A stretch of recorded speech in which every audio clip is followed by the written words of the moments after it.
Halo pemirsa TVRI, salam bangga buatan Indonesia. Senang sekali kami kembali hadir menjumpai Anda untuk menyajikan informasi, keragaman, dan keindahan kriya dan wastra buatan anak bangsa. Ya, di antaranya mengenai pelestarian ulos tenun Batak oleh generasi muda sebagai wujud bangga berbudaya. Ada juga liputan menarik mengenai pameran yang kembali digelar untuk membangkitkan UMKM Wastra Nusantara. Selain itu ada juga ulasan mengenai komitmen pemerintah untuk meningkatkan belanja produk dalam negeri. Bersama saya, Silka Suarizona. Dan saya Andi Ihwan. Inilah Bangga Buatan Indonesia.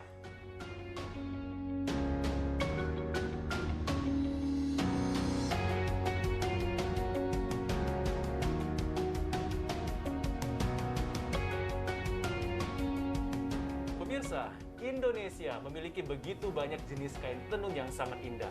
Salah satunya yang kita kenakan saat ini, Silka, ulos dari Batak, tapi yang sudah dikreasikan secara modern menjadi produk scarf.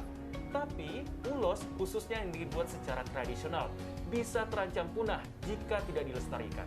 Betul sekali, padahal keren gini ya, jangan sampai punah. Karena itu, upaya pelestarian ulos sangatlah penting.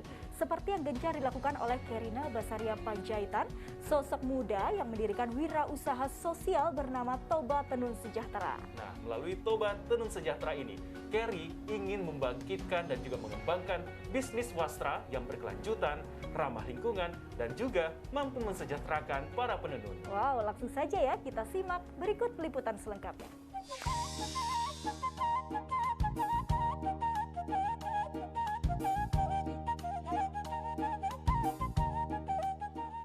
Di antara banyak jenis wastra Nusantara, salah satunya adalah kain ulos, tenun Batak yang indah dan mempesona. Keindahan kain ulos yang dibuat secara manual oleh penenun atau dalam bahasa Batak disebut partonun mengandung nilai-nilai kearifan lokal, sejarah, dan filosofi kehidupan masyarakat Batak. Mulai dari kelahiran, pernikahan, hingga kematian. Karena itu sebagai warisan budaya leluhur, upaya pelestarian wastra ulos terus digiatkan banyak pihak. Salah satu generasi muda yang tergerak untuk melestarikan ulos dan menyadari besarnya potensi tenun Batak sebagai produk ekonomi kreatif adalah Kerina Basaria. Ia mendirikan Toba Tenun Sejahtera, yaitu wirausaha di bidang sosial yang fokus pada pelestarian ulos dan pemberdayaan perempuan penenun di Sumatera Utara, khususnya di wilayah Toba Samosir. Mengusung konsep bisnis yang berkelanjutan, ramah lingkungan, dan non-eksploitatif. Iya, kita konsepnya itu 100% handmade, 100% natural dye, pewarna alam, terus juga serat-serat alam, jadi seperti katun atau sutra, tapi juga serat-serat inovasi seperti tencel atau bamberg gitu yang lebih ramah lingkungan. Dan kita nggak mau membeda-bedakan antara gedokan-gedokan tuh yang alat tradisional atau ATBM, karena dua-duanya itu ada tempatnya masing-masing gitu. Jadi kita benar-benar dan juga kita ingin menciptakan wastra yang zero waste juga. Jadi kain-kain perca bekas kita turunan tuh kita upcycle lagi jadi produk. Produk ulos yang dilestarikan Keri melalui Toba Tenun Sejahtera ialah motif ulos tua atau revitalisasi ulos tradisional. Materialnya berupa benang dari serat alam dan pewarna alam berkualitas yang dibuat oleh tangan terampil para penenun di komunitas Jabu Bonang. Keri melakukan pembinaan dan pendampingan secara menyeluruh dari hulu ke hilir kepada lebih dari 161 mitra tenun yang tersebar di wilayah Toba Samosir. Aku waktu itu berbicara sama Dr. Sandra Nissen, beliau tuh riset antropolog dari Belanda, dan dia udah riset 40 tahun nih di tanah Batak gitu.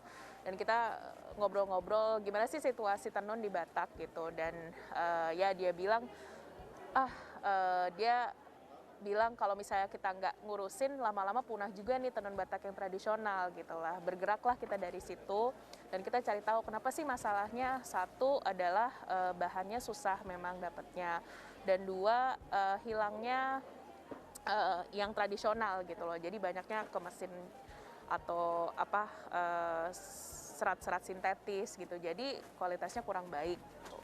Dan juga mereka bisa dibilang terbelenggu sama middleman lah, atau namanya toke di sana gitu. Jadi mereka banyak utang ke toke-toke ini gitu, dan ekosistemnya nggak sehat lah gitu bisa dibilang. Dan itulah yang benar-benar kita bergerak, yuk kita coba nih gimana sih cara bikin ekosistem yang lebih sehat gitu. Dalam menjalankan wirausaha di bidang sosial, Kerry mengaku dukungan keluarga, ide dan tekad pemberdayaan terhadap perajin menjadi poin penting dalam usahanya. Aku tuh belajar kain dan senang kain tuh dari mamaku gitu. Jadi memang kita nggak bisa pungkiri ya kalau memang kita punya support system yang baik dari keluarga juga, itu pasti akan berhasil gitu. Tapi satu, kalau misalnya dari pribadi memang harus ada ideologi sih gitu, harus ada idealisme itu tersebut. Apa sih kalau misalnya kita bikin bisnis, impact-nya itu apa sih buat dampak, dan impact-nya itu apa sih buat sekitar kita gitu. Kalau kita nggak pikirin komunitas yang kita jangkau, menurut aku ya gitu-gitu aja gitu sih.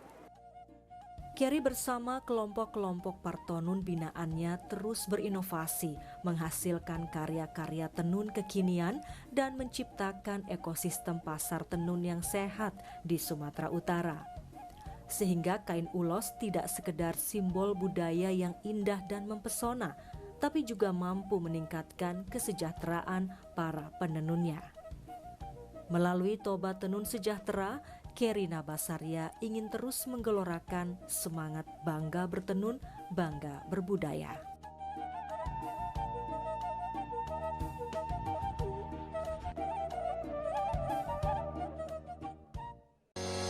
Itu tadi sosok generasi muda yang gigih melestarikan tenun Batak sebagai wujud bangga berbudaya.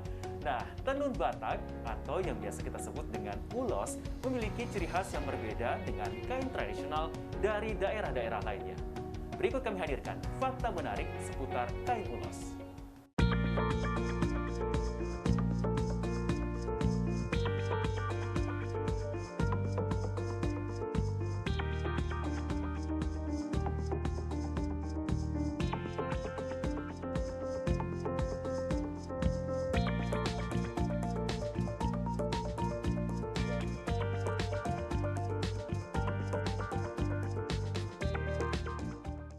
Kria dan wastra lainnya akan kami hadirkan untuk Anda usai jeda berikut. Jangan kemana-mana, tetaplah bersama kami di Bangga Buatan Indonesia.